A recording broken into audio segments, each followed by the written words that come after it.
And of course, today we have an interview going on, and the interview, of course, is with the now infamous Chance, but this is the actual Chance from the so-called girlfriend variant, and we'll call it the so-called girlfriend variant for the time being, but we're going to give everybody a chance to meet Chance.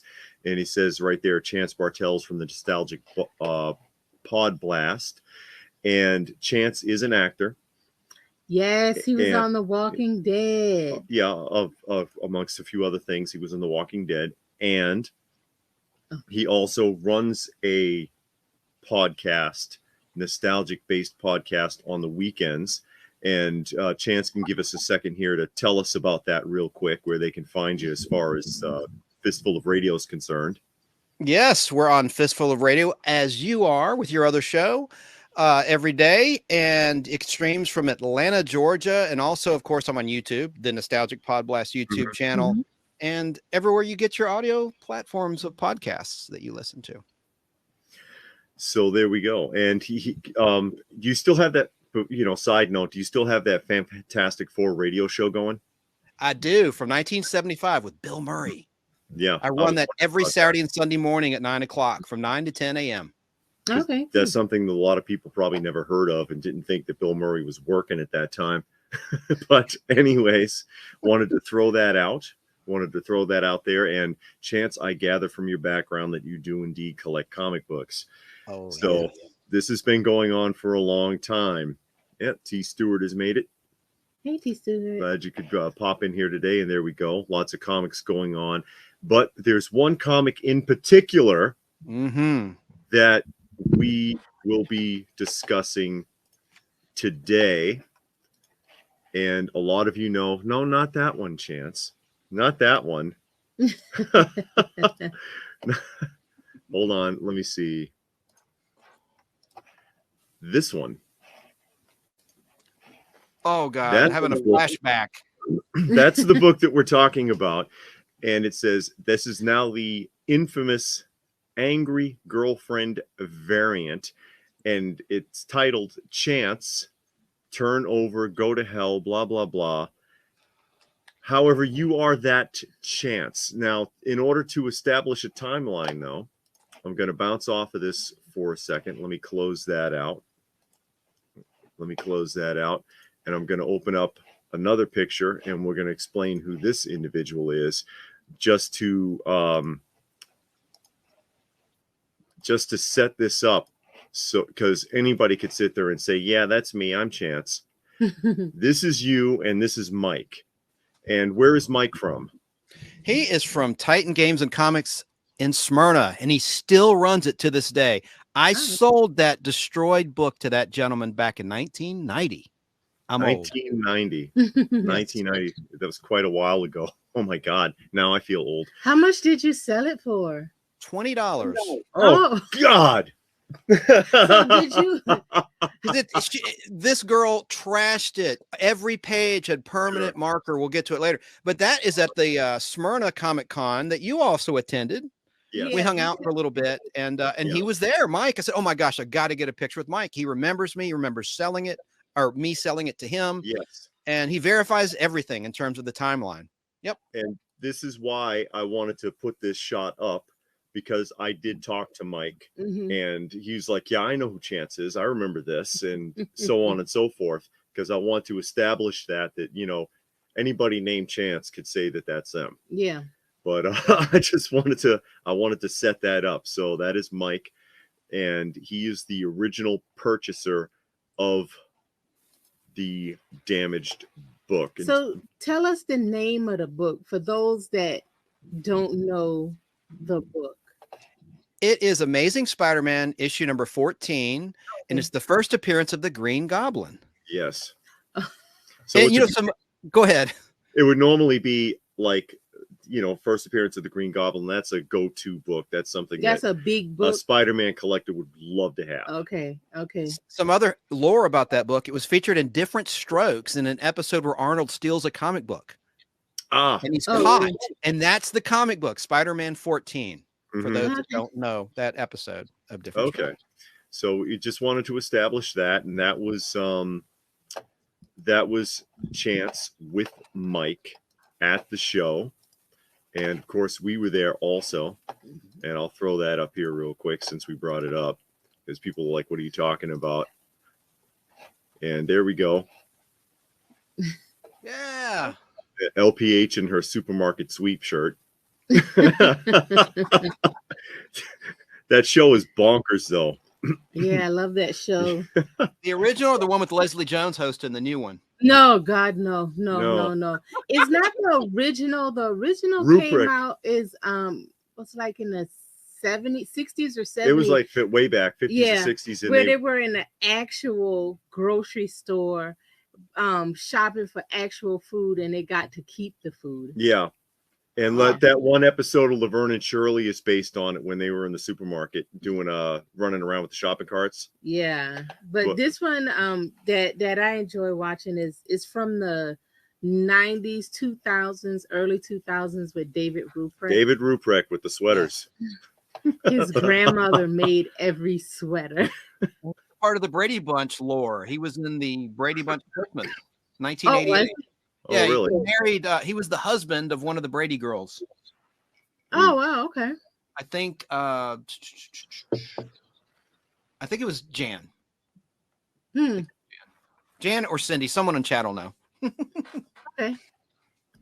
So we'll as we move around here. Now we got that set up. Now, tell us about this. Oh, my mom painted that on my wall in 1983 in the summertime, 83. And she took a copy of Amazing Spider-Man number 238, first appearance of the Hobgoblin, and drew that. And then the Green Goblin image, she did a really good job with this, is from a Ross Andrew drawing in Amazing Spider-Man issue 136, where Harry Osborn became the Green Goblin. And then Spidey, that's a classic corner box image of Spider-Man, which actually was on the cover of Spidey Super Stories. Okay. With She-Ra, not She-Ra. What David, the Kazar's woman. Oh, Shauna, not Shauna. I can't remember. Someone in chat will know. It'll be all right.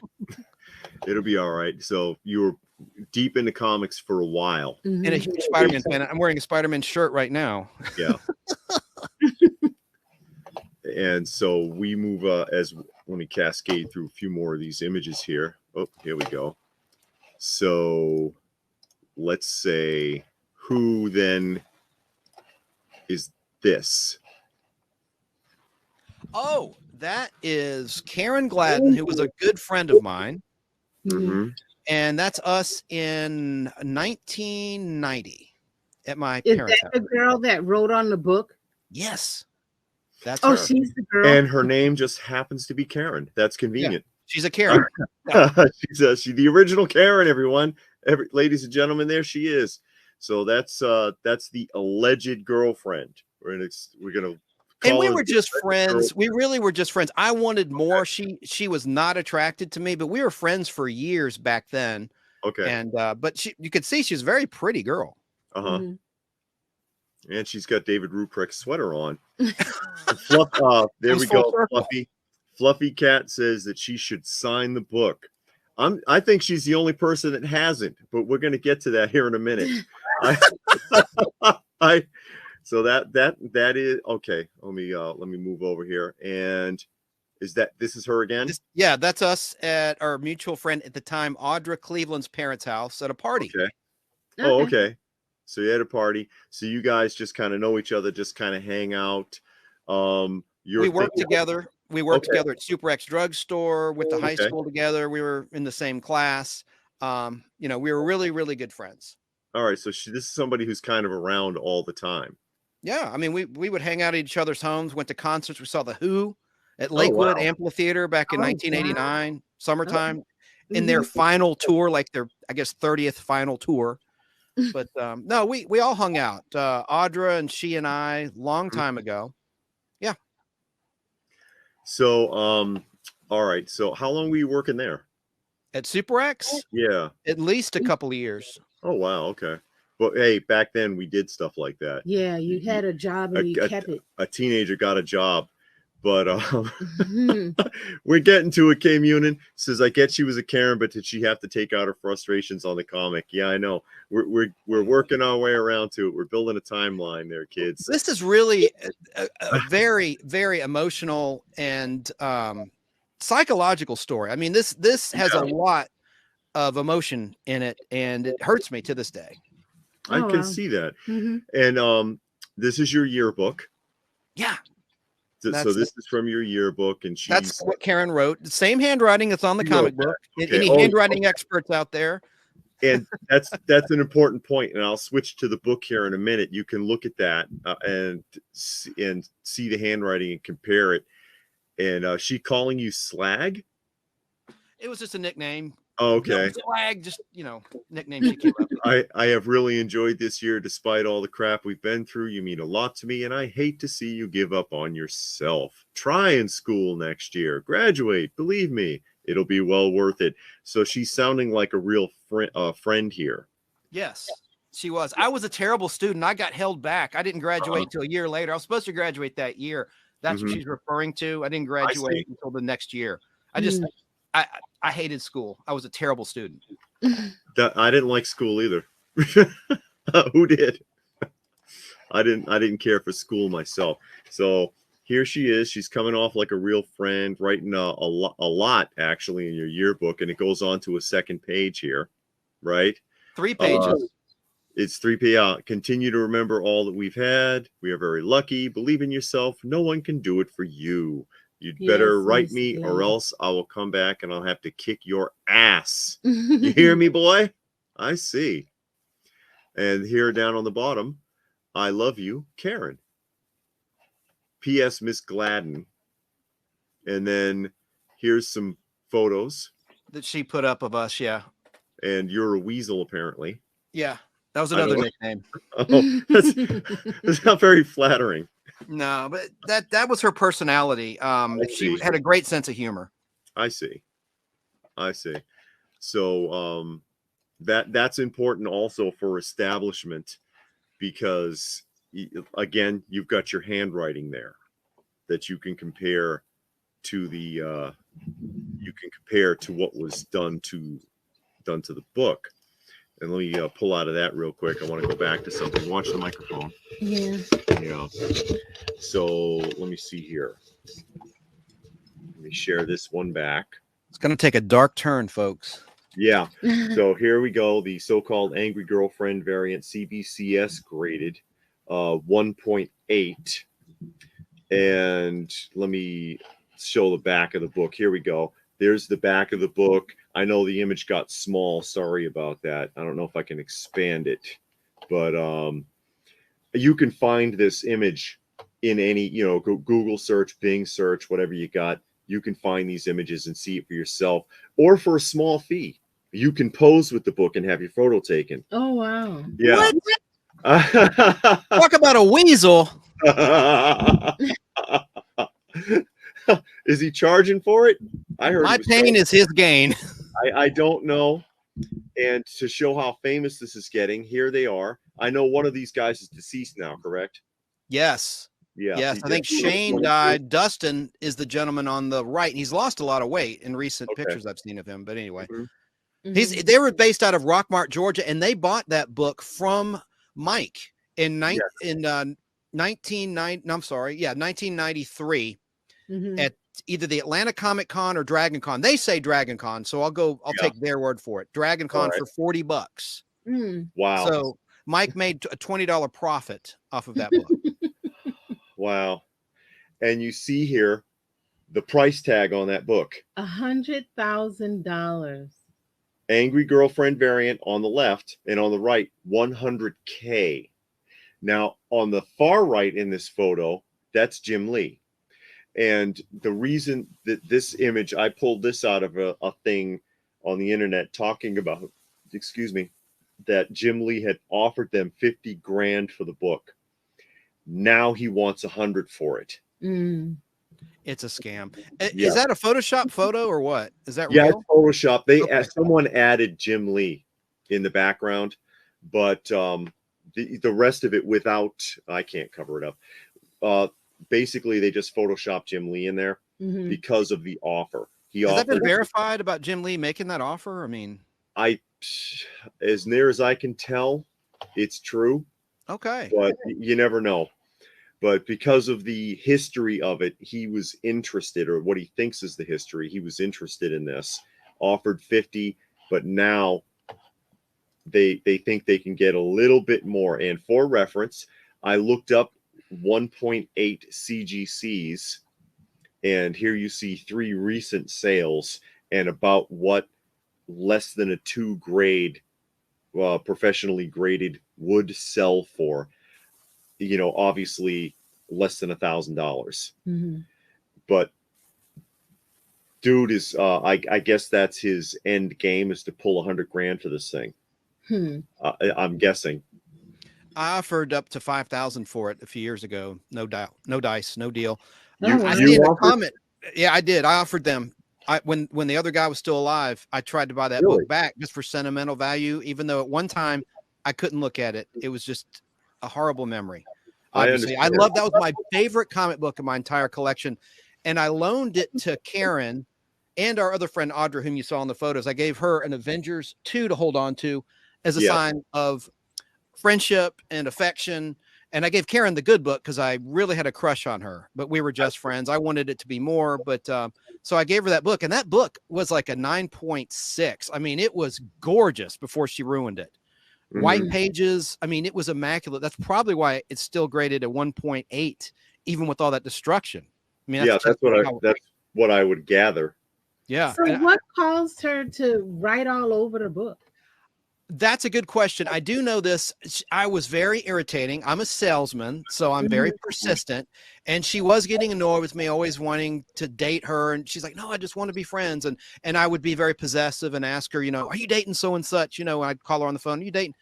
And she's like, damn it. And she got frustrated. And I don't know if she was drunk or on drugs or whatever when she did it. I don't know. But she did that because I frustrated her. And I thought that's quite an overreaction. And and I did something I'm not proud of to get back at her after the fact, but I don't know if we want to go there. There's a comment I see in the chat. Someone says that Dustin should be part of the conversation. I think it's Shane. I think Shane's the guy that died, or is it Dustin? Dustin Ruff? Anyway, those are the current owners of the book, or owner, because one of them passed away. Anyway. Yeah. So that's why she did it, to answer your question. She did it. She was mad at me, but I promise you, it was not warranted. It blindsided me. It hurt me, the betrayal. I mean, look at that. I mean, dude, every page, front, back, that's just evil, in my opinion. So it's not just the cover. No, it's the front cover, back cover, and every page. She wrote like a manifesto. That's wow. Like she did in my yearbook. She liked to write. And she misspelled your. She put WOUR. You're dead to me instead of apostrophe RE. And a lot of people make jokes about that when they see the angry girlfriend variant. It's not a variant. A variant is something that's mass produced. You know what I mean? And this is now deemed artificially, in my opinion, the most famous variant of all time. And to me, I think that's complete BS. And that's what they're saying, is passing it as the angry girlfriend variant, which, in theory, I guess you could call her a girlfriend. She was a friend. She was a girl. Yeah. You weren't necessarily dating. So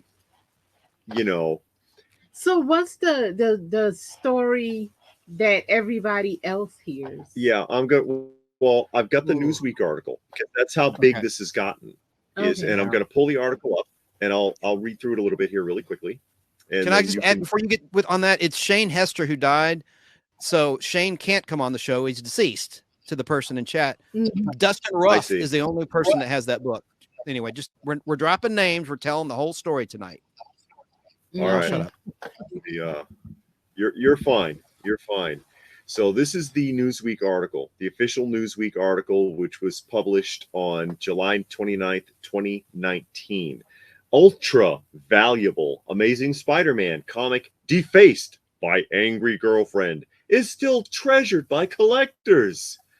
An issue of Amazing Spider-Man 14 defaced by an angry girlfriend has become a hot item among comic book collectors. Addressed directly to someone named Chance, the infamous Amazing Spider-Man issue has an angry message written on the front and back covers in black permanent marker. So they don't even know anything here anyway. Go to hell, the front reads, the all capital letters foreground in a black box. A separate message urges the recipient to flip the comic over for further beratement.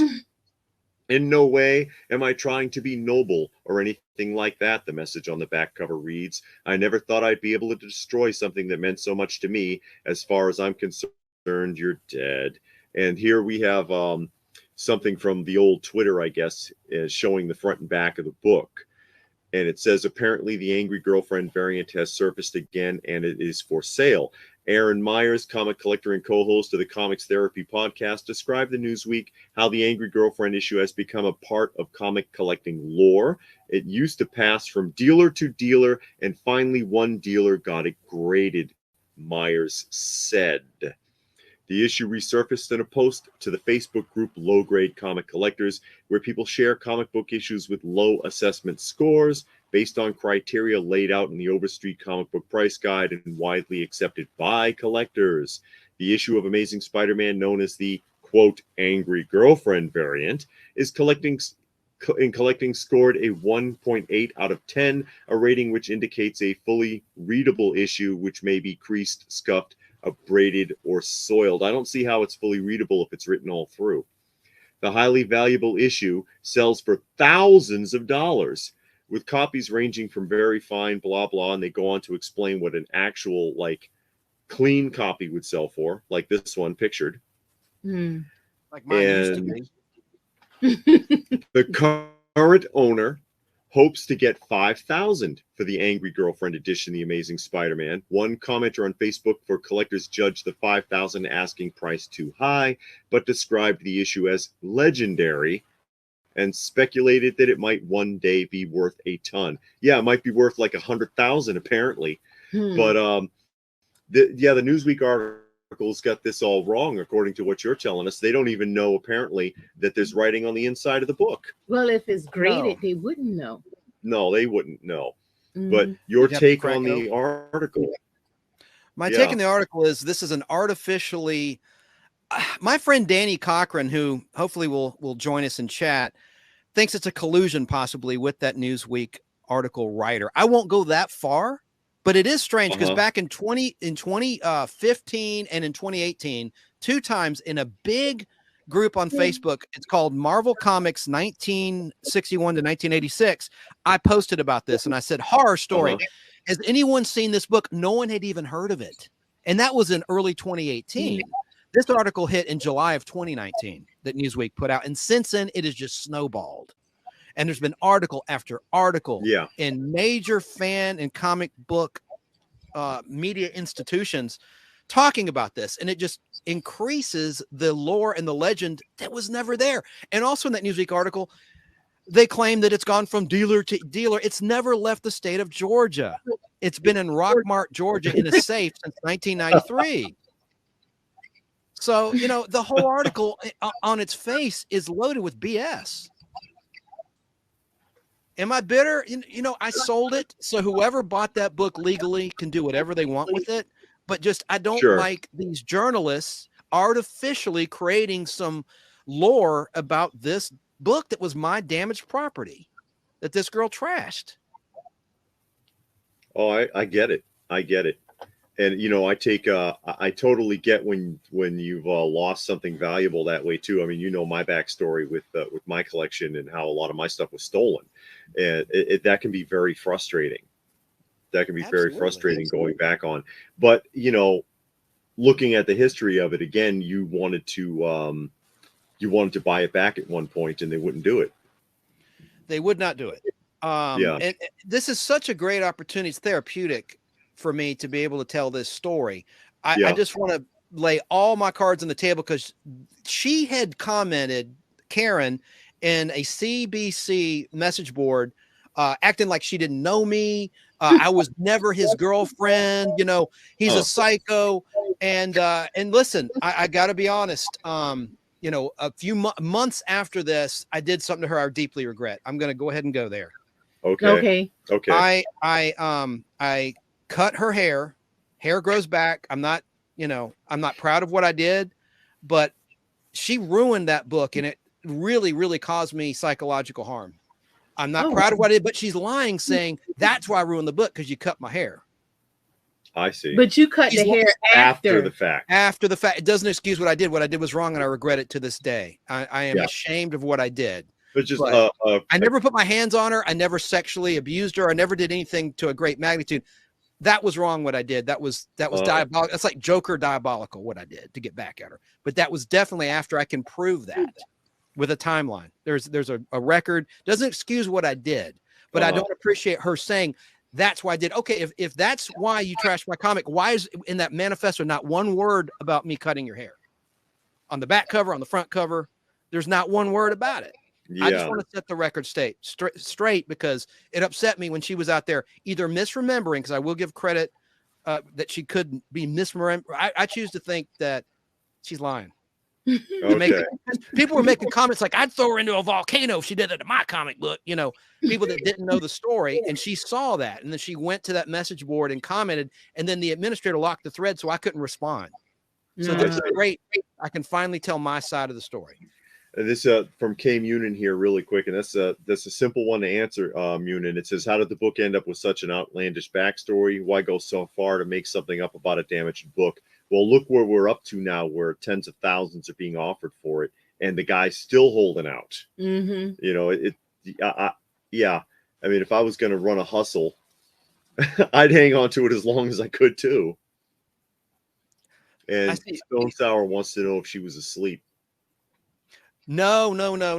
I don't want to get into it because it's really wrong what I did. All right. But basically, I'll say this. We were at my house, we were drinking, and a mutual friend, this guy Sean, says, hey, let's go to a concert. And so I didn't want to go. And we were drinking. I was out of my mind. I was still very upset with her. I forgave her for what she did. I was so blinded by love and, you know, wasn't thinking with my head that I forgave her and maintained a friendship after she ruined my comic book. Ooh. So that was a mistake. But I really, at the time, I really loved her. So we were supposed to go. She's like, come on, let's go. I said, no, I want to stay here. And we got into an argument. And so on the way there, that's when I did it. I cut her hair. It was wrong. You just took like a handful and just chopped it? Yeah, I just chopped some of her hair off. It's not that bad. So you did the pigtail and the inkwell kind of thing. It thing. probably traumatized her, though. I mean, you know, psychologically, it was I'm sorry I did it, for the record. Anyway. Yeah. No, the comic book's permanently ruined, but whatever. Yes. Yeah. Yes. We got somebody sitting backstage who is connected to Chance here, who wants to chime in, and that is he put his moniker as Dan the Man. So we're going to pull Dan the Man up here really quickly and see what he has to say about it. And that would be Dan the Man. And Dan the Man wanted to share some insight. Well, can you guys hear me? Yeah, yes. We hear you good. Chance, how long we known each other? Since 1982. Before many people in chat were even born. Yeah, probably. We're old, man.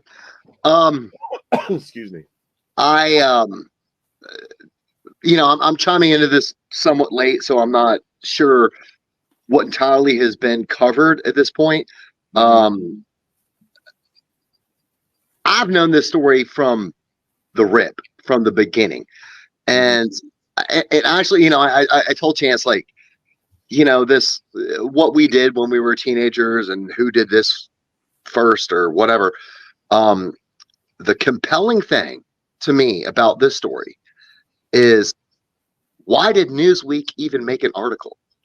Because, as Chance can attest, this book has never left the state of Georgia, ever. And where the Newsweek article, like, literally, like, references, like, oh, it's resurfaced again. Well, what do you mean? It's not resurfaced again. It's never left the state of Georgia. And it also goes on to state, like, it has gone from dealer to dealer. Well, no, it hasn't. And so I wonder if there's some like collusion on the Newsweek journalists, because either you're the worst journalist ever, where, you know, if I just make up a story and I call a newspaper and go, oh, hey, this thing it's got this pedigree because it's gone from dealer to dealer and it's resurfaced again. You're driving up the value by legitimizing it from a Newsweek article. And so I'm just so confused of how did this Newsweek journalist even make this a story unless there was collusion? Well, to be fair though, there are no more journalists. The days of the Pentagon Papers and stuff like that are long gone for decades now. They brought the guy a story. He thought it was interesting and he ran with it without doing any research. It would be my guess, based on the news stories that I read all the time. Half of them don't even have good punctuation and misspellings all throughout, as if a bot threw it together. And it's like, wait a minute, that's not true. Or wait a minute, you know, I could pick apart most news stories pretty quick. It wouldn't surprise me at all. The guy wasn't even aware, as Chance pointed out, the book is written throughout. The person who wrote the article wasn't even aware of that. Right. He mentioned the front and back cover only. Yeah. Yeah. He said it was written on the front and back cover. He doesn't even know. They threw a story at him, showed him a picture of the book, and he was like, "Oh, that's weird. Okay, I can write this up real fast. It's a quick article for me." Now, have you touched on the website, like where we try to reach out to? Yeah, I did mention that in Facebook. Yeah, in 2018 and in 2015, and no one had even heard of the book. No one even knew.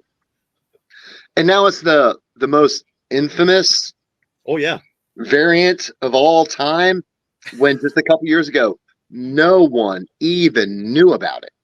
We saw it about a year or two ago. We were watching a video on YouTube about the most sought after comics.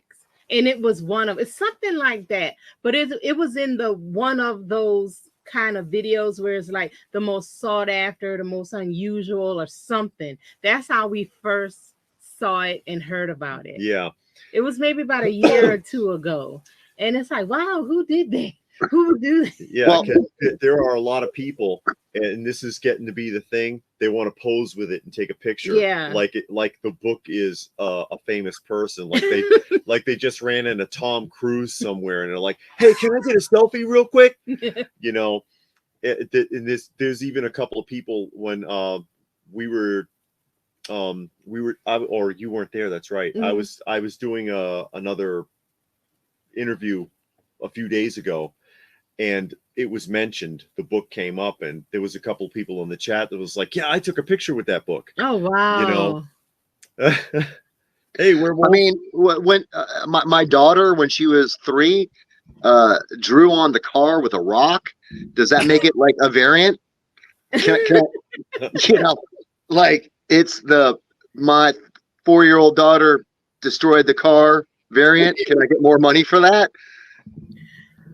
Danny, you even joked once about getting reprints of that book from Marvel Tales and recreating as a joke the angry girlfriend variant and renaming it like the angry victim variant. If you had said nothing about it, you could have defaced your own book and said, I'm the guy, I have others. That was only the first one.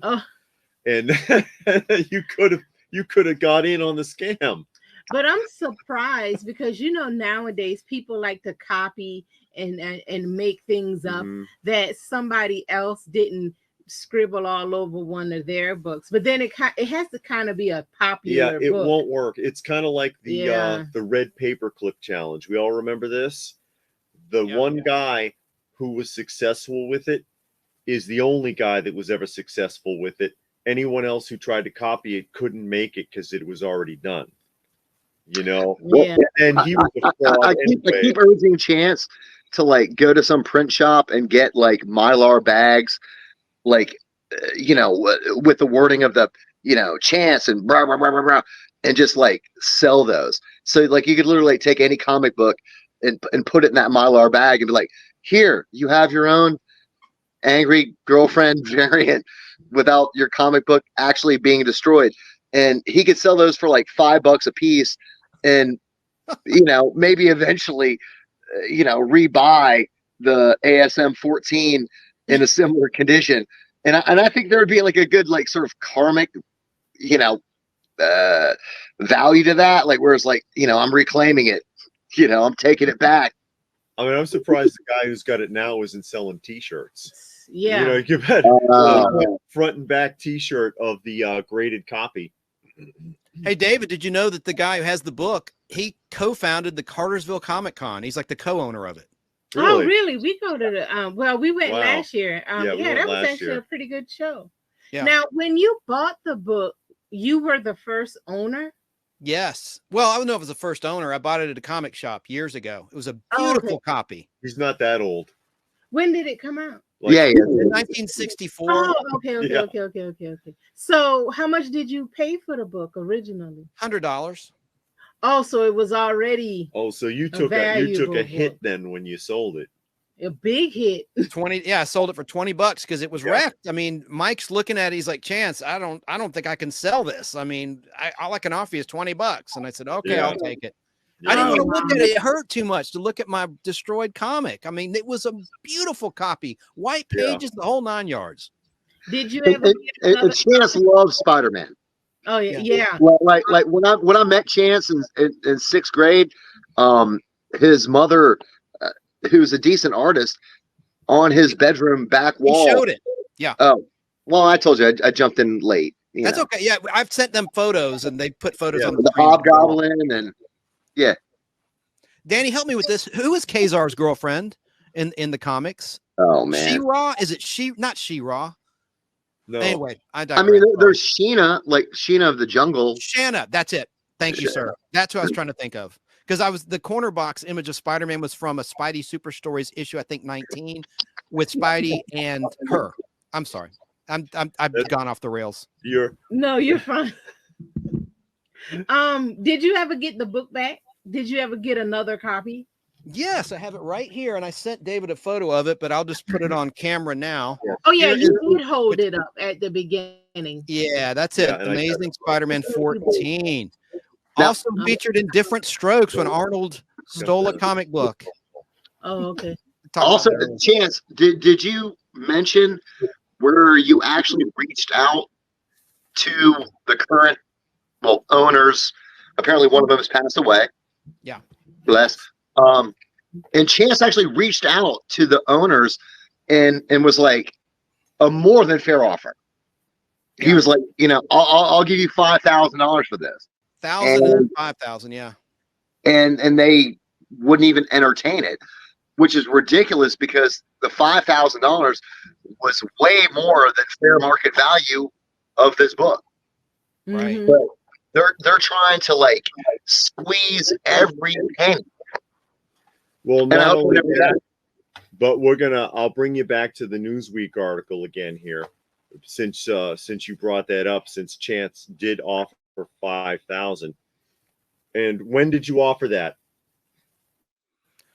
I want to say it was after that article. So I matched the 5,000 in the article. After I think I know where you're going with this. Yeah. Because you know what? Let me think. Yeah.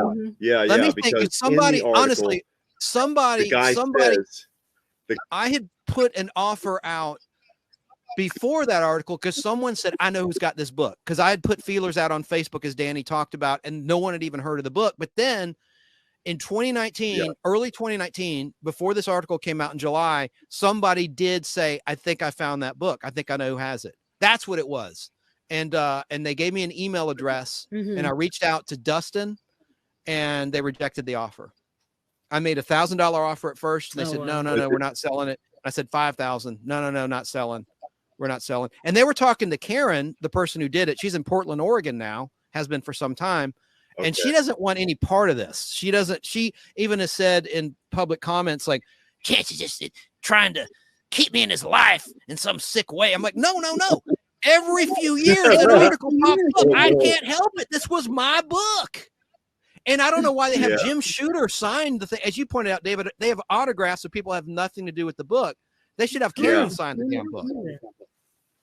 He's a Jim Shooter was publisher from DC, DC Mar. He was all over the place. Oh. He even started his own comic thing back in the 90s. But and he sold the rights to Disney of Secret Wars for only $10,000 reportedly recently. You know, see, a part of me, Chance, I'm like, don't ever sign that book because you're just going to put money in this clown's pocket. I mean, but that would be a really great marketing tool if they got her and you to actually sign it. Yeah, maybe it would be worth. She's kind of already signed it. Because let me get back to this here. The last paragraph of this article, the current owner hopes to get $5,000 for the quote angry girlfriend edition. So he claims in the article 5 is what he's looking for. That's what I'm hoping for. I'm hoping to get 5. You offered him 5 and he's like, nah, I don't want that. I'd give the guy $5,000 just to give the book back to Chance. It would surprise me, Danny, if that Newsweek writer saw the comments in the Facebook group, Marvel Comics 1961 to 1986, where someone said, I found the guy, and they reached out to him, and they maybe maybe they colluded. I don't know. That's what you think, Danny. That's your theory. There's some collusion here. I'm just like, it's like, dude, how is this even a newsworthy story, being that the pedigree they assigned to it we know is false?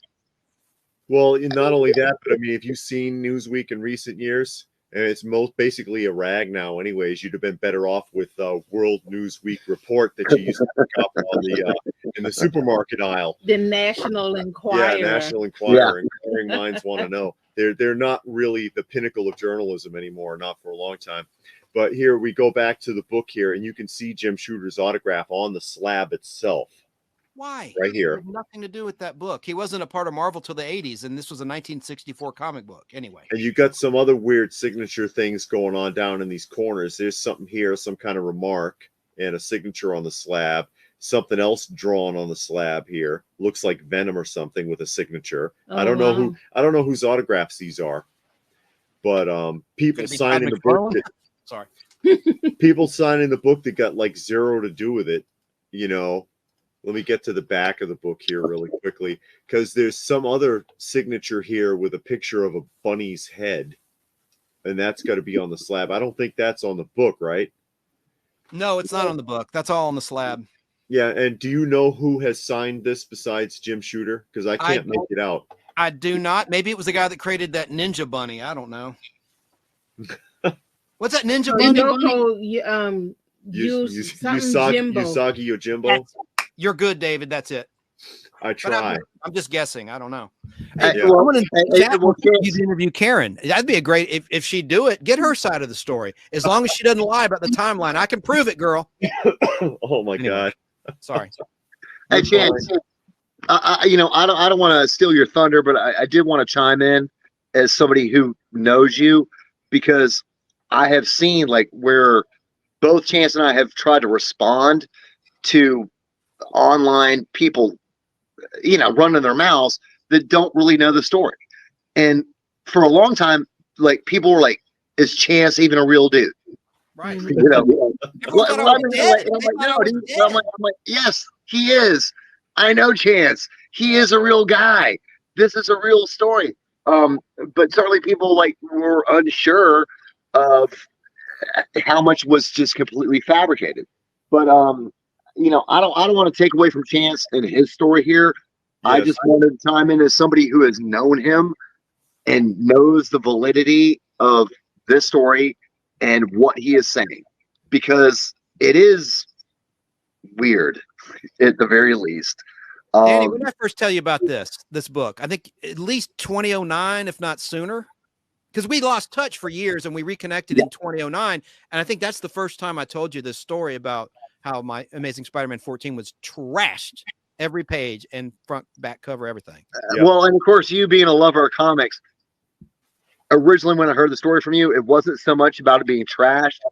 It was how pretty it was before it got trashed. Correct. You're like, Danny, Tragedy. you're like, Danny, this thing was so brilliant. It was like, an 8.0, an 8.5, and 9.6 in my mind. I remember it being just flawless. yeah, and and that's really what upset you at that time. Absolutely. Was that here was this pristine copy of a book that you loved, and now it's destroyed forever. Because Chance loves comics. I mean, loves comics. But anyway, I'm gonna sign off here. I just wanted to chime in. Thank you so much for allowing me to chime in. No problem. Everybody have a great evening. All right. Thanks a lot, Danny. Dan. Yep. Appreciate you. And there goes Dan. And here's the boys again, or, well, of course, one of them is no longer with us. But there you go. They're trying to get $100 grand for it. I mean, pushing the lore. It draws a lot of attention. It's, again, they've hyped it to where it's comparable to, I've used the example of Nicolas Cage's Amazing Spider-Man, not Amazing Spider-Man, Action Comics #1, because it's supposed to be a big deal that it was stolen from him and recovered, which I don't think that's that big of a deal. I don't need to own something that someone else owned. You know what I mean? Man, I mean, in this day and time, people don't believe a lot of stuff. Yeah. You know what I mean? Everything is photoshopped. Everything is CGI. I mean, if we didn't know you, like personally, have met you, have talked to you, because when I saw it, I'm like, oh wow, when you just look at the book, you think there's a whole lot more going on behind the scenes, like, oh, they were together and he cheated on her, and you could make up all kind of crazy stories. you can make a whole Lifetime movie out of this and put it on Snapped and everything. And so when you look at it, but then when you hear the story, you're like, that's the story behind the book. Y'all wasn't even dating. She wasn't your girlfriend. You loaned her the book.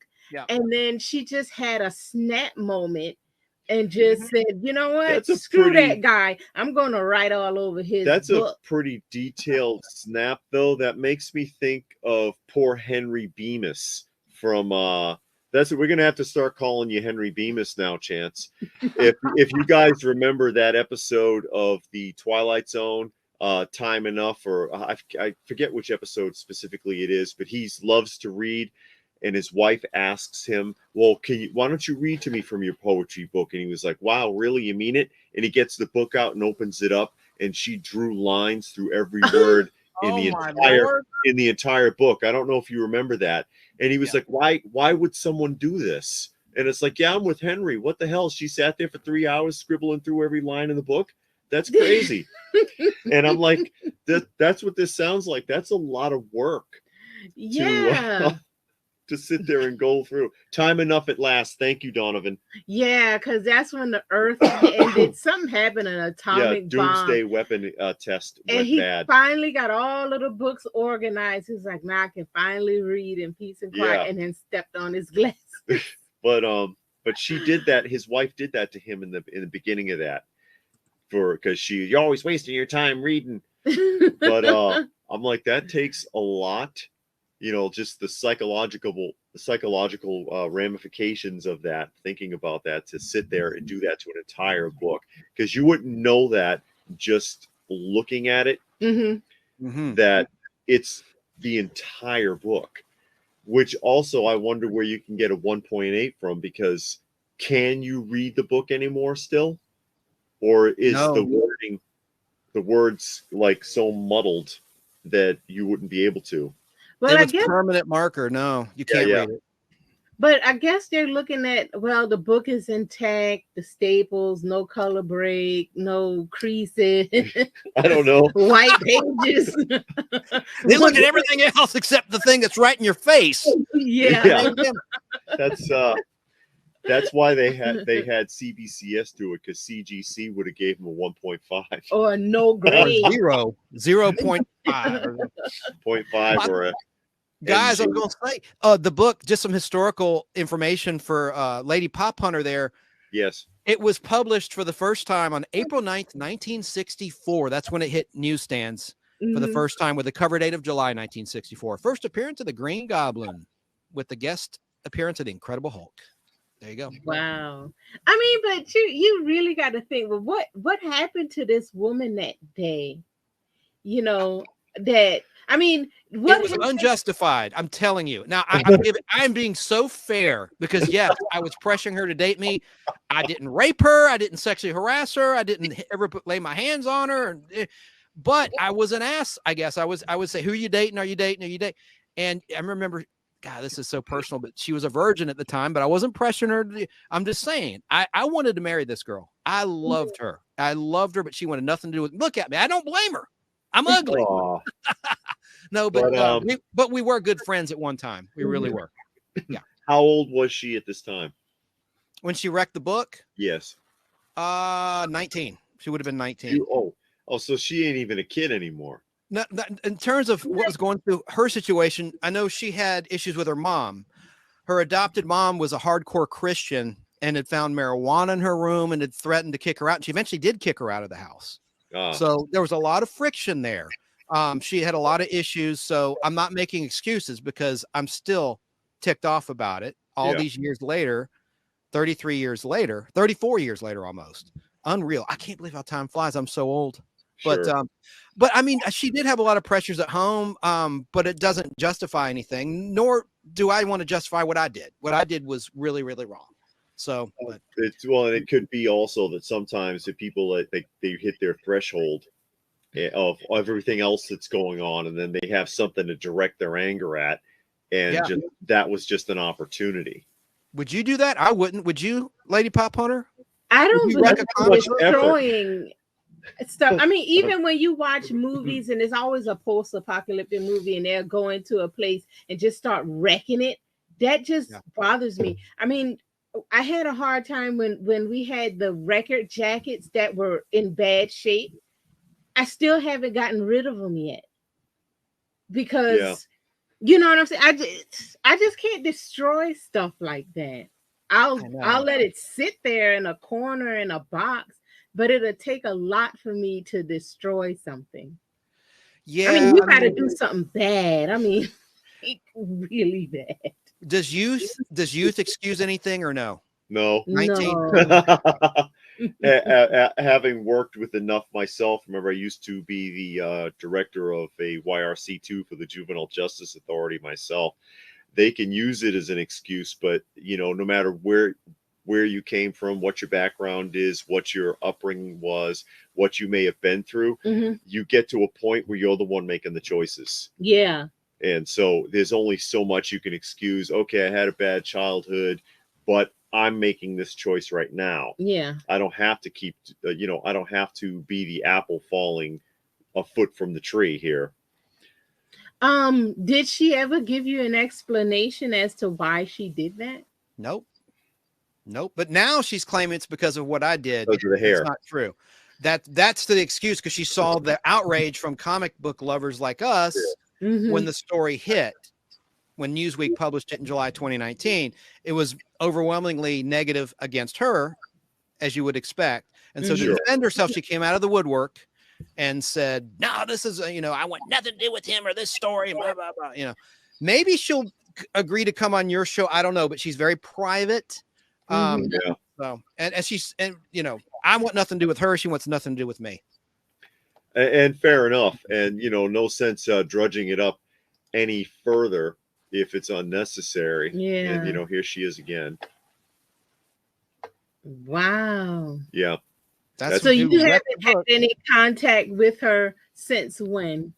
I saw her when I went to college. This is after all the things between us. She gave me a phone call before I left for college, wished me good luck at my parents' house. This is way back in 91. Then I saw her a couple times in 92 when I'd be home for holidays. We had mutual friends still, even though she and our friendship, it was over, but we still hung out with mutual friends amicably without incident. But to answer your question, the last time I think I saw her was in maybe 2000 when she was visiting from Portland, Oregon. We all were at a bar with mutual friends. I want to say it was in 2000 in Sandy Springs, Georgia. It was probably the last time I saw her face to face. Okay. Okay, and something that was pointed out here a little earlier, Munin says the shocking part is someone might actually pay 100,000 for this thing. If the lore pushes, that's possible. That's possible, and like I said, rumor has it, which is why I had that other image up, that Jim Lee has offered them 50 for, or after the guy, the surviving member there, offered him 50,000. Now he's running DC Comics. He's been promoted, so maybe he'll up his offer. He'll up the ante. Yeah, just for the just to have it. Yeah, just because of the history of the book, and he considers it to be a piece of comic history. So he offered quite a lot. Wow. Quite a lot of money, apparently, according to the grapevine. And I'm like, they still held out, or the guy still held out, and I'm like, maybe he really thinks he can get 100,000 for this thing. Greed. You know? Greed. Yeah, that's all that is. Yeah, maybe he really thinks he can get 100,000 for that book. And there's another shot of her that's at some party. Yeah, at Audra's house. Yeah. Yeah. So I mean, I just wanted to put, the only reason I shared that, she would probably be outraged that I shared those pictures, but I don't care. It's my story to tell as well as her story to tell. And I'm not going to allow it to be out there. She's making it sound like I was a stranger. So yeah, there's the proof right there. Sorry. And the timeline's on my side. Anyway. And again, there's the original purchaser of the book. That's Mike on the right. He owns, what was the name of the comic shop again? Titan Games and Comics in Smyrna, and they're still open to this day. They changed locations. They went up the road. They're near Cumberland Mall. It's a nice little comic book shop. I don't think I've ever been there. Yeah. I don't know why I can't think of that, but yeah, I did talk to this guy for confirmation.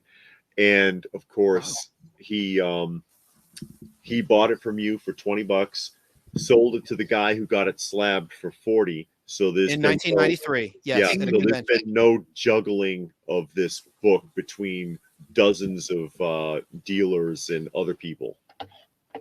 Correct. Wow. This is just so crazy that I mean, it's not even a scorned lovers. No, it's nothing like what you would expect from the story. But I'm waiting for like the made-for-TV movie to come out, because it makes me think of The Cable Guy with Jim Carrey. I love that movie. Remember, they had the twins and they had killed someone. Oh yeah, it was on the news. Menendez brothers. The real story versus the made-for-TV movie that they kept showing fake commercials of throughout the film.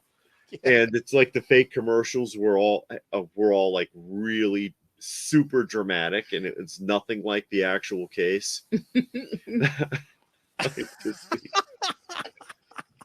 Oh, it's just crazy. It really is. And I hope that they don't get $100,000 for my book. Oh wow! I hope they don't. I hope nobody bites on that book. I really do. I mean, because that's ridiculous. I mean, you bought it for what? And then now you're no. I mean, they're but why? Oh, them.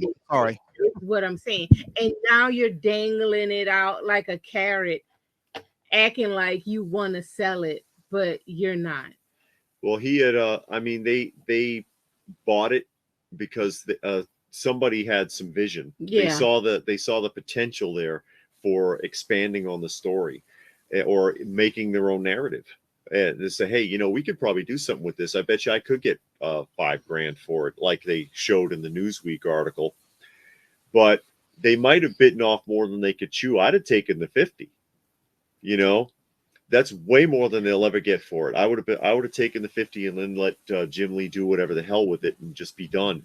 But that's, you know, sometimes when you push too hard for the long game, yeah, you go for the they tell you go for the fast nickel or the slow dime. Sometimes that slow dime can get away from you. Yeah, but you know what? I just thought about the Newsweek article. Maybe they presented it to Newsweek to get it out there for that TV or movie deal. Oh, I'm serious. Because if nobody knew about the book, it can't get out. Yeah. to say, oh, what happened? Because like I said, just looking at the book, between the three of us, we can come up with 3 different stories as to why that book looks like that. Yeah. I'm telling you, the girl snapped. You cheated on her with her sister and had 3 kids by somebody else. And she was just real angry because you spend a lot of time with comics and you neglect her. Yeah. You spend all of the money on comic books and going on trips to comic conventions. Oh no, you snuck into you went over to her parents' house with her and you went through her mother's purse and stole money and used it for crack and comic books. Yeah, I mean, you can get real creative with just that picture right there. And those are sexier scenarios too. Yeah. Yeah. And then That's the point, yeah.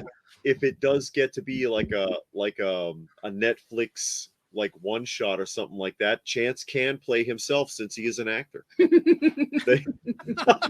Well, they need to use a lot of makeup to de-age me or CGI like they did with Grand Moff Tarkin in Star Wars. Yeah, there you go. Yeah, there you go. Raccoon says, "Will Chance get to play himself?" Yes, I want to be myself in my own film, and to be like, no, we have to get someone else, someone younger, 19-year-old. You'll be like popping out from behind garbage cans and stuff. Karen, sup?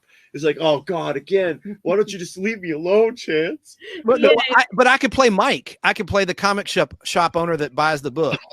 Okay. Yeah.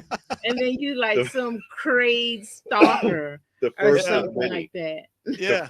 The first in a long line of dealers who will have possession of this book as the value of it continues to grow and they pay more and more for it each time.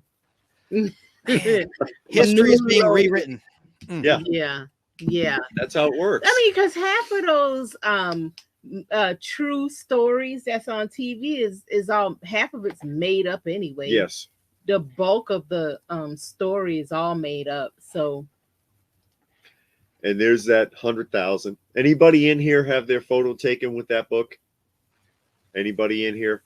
I'm curious about it because when I did the interview with Daniel from Sticky Goose a few nights ago talking about CGC, this book came up, and there was a couple of people that said that they got photographed with it. Oh, wow. I'm just curious to see if anybody else has done this because I know people will do that.